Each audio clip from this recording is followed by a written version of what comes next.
milyong-milyong pisong halaga.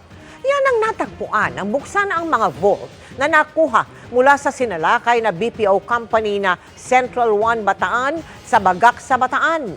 Nakatutok si Salima Refran. Sa bisa ng utos ng korte, pinagubuksan ang 12 money vault sa sinalakay na BPO na Central One Bataan sa Bagak Bataan. Unang sinubukan ng code pero nabigo silang buksan. Kaya gumamit na ng hydraulic cutters at ibang equipment ng Bureau of Fire Protection para buksan ang mga ito. Bulto-bultong pera na nakaplastik pa ang nakita sa isang vault. May ibang currency pa.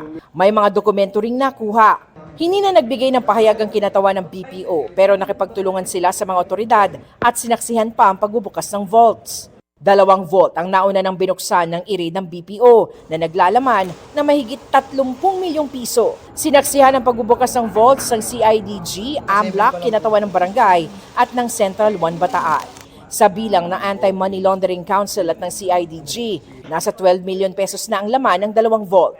Nagpapatuloy ngayon yung inventory ng CIDG dito sa mga laman nitong isa sa mga binuksang vault dito sa Central One Bataan. Bukod dun sa binibilang na pera ay nakakuha rin ng mga dokumento na susuriin ng mga otoridad. Sinaksihan ito ng mga kinatawan ng PAOK, CIDG, AMLAC, maging mga taga-barangay at mga taga-Central One Bataan. Ito po yung pera. Operations po ito.